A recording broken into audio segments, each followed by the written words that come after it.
Rivadeneyra. Jorge Rivadeneyra, a young entrepreneur and authority once, as a Presidente Municipal of San Juan del Rio, municipality of the state of Querétaro, which has like 300,000 inhabitants.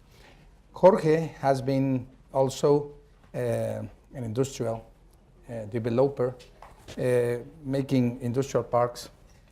He's successful. He's a reference when you talk about Querétaro, which is maybe one of the most intense cities now in Mexico with the most great rhythm. Jorge, as we speak, as hearing what Dr. Angel was saying, you have been a victim and also an authority. Yes. You have been both sides. Yes. What we have to arrange, what we have to change, what we have to deal with, so the authorities could bring these new technologies, these new issues to the people. And also, what do the developers have to change in their way of thinking, of trying to bring whatever is best from law and from the organization of the government to their business? Thank you very much, Gabriel. Good afternoon, everybody. Yes, in Mexico, there has been a terrible problem between the connection of developers and the government. I can tell you that for a fact because, again, I was mayor of a city. And when you get to the government, you start dealing with problems of people not having water or very simple matters that are terrible because those things affect the way people live. So government is constantly working on those sorts of things, those matters. Many times governments are trying to bring water to places or building sewer or waste treatment plants in different communities. And it's very difficult to jump into this thought process of planning and trying to do best cities, best communities. So there has to be an effort to make sure that the authorities are on the right mindset. I think that the creation of the SEDATU is a move in the right direction. Obviously, to have somebody thinking in using the territory is very, very good.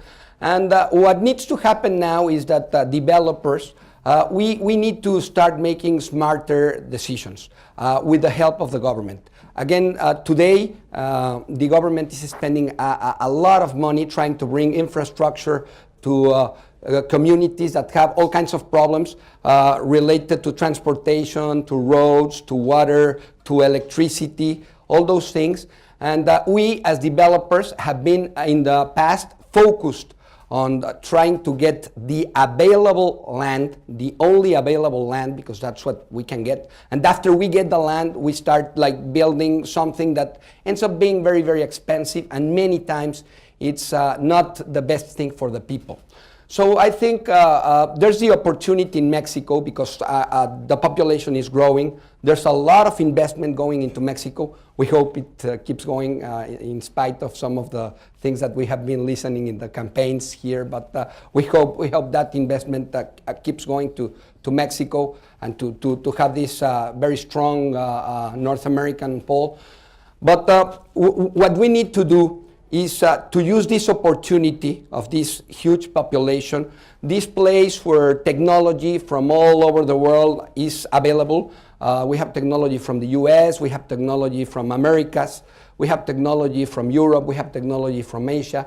Use that technology, use the space that we have available.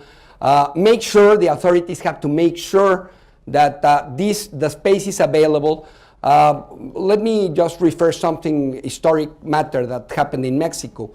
As part of our revolution, we had ejidos. This ejidos is a communal property that used to belong to landlords, and then it became a common property of several ejidatarios. Families. That regime of property has been very difficult to break in Mexico. It was great at the time of the revolution, and for many years it worked. But today, that is something that has slowed down very much the progress in Mexico. And sometimes when you want to move that land that belongs to people, even if they want to sell, when you want to move that land from that common property to a private property so you can make city, it's a very difficult process. So once we lower this time framing, obviously with the desire of the ejidatarios, once we're able to do that, and we are able to make sure we follow the advice of experts like the ones sharing the panel with me, Mexico is in the right moment to make sure that we can end up having smart cities. And when I say smart cities, we can take the opportunity to have factories, probably office space if needed, establish that thing, then go for the housing, bringing the services all together at once. I think there's territory. The matter is availability, but there's territory in Mexico. There's a cost matter, of course, but we have the infrastructure there. So if the government provides the proper help and we are able to use the tools that we have today, I'm pretty sure that we can make a very a good model for smart cities in Mexico. Obviously, we need financing and we need infrastructure and we need other things. Okay. So, since what Soli was saying about this planning big matter that we have to reverse or to reorient, since your experience as a decision maker and also as an investor, the problem seems to be that there is some disconnection. There is a way of thinking when you sit on the chair and another way of thinking when you are in the other side of the table.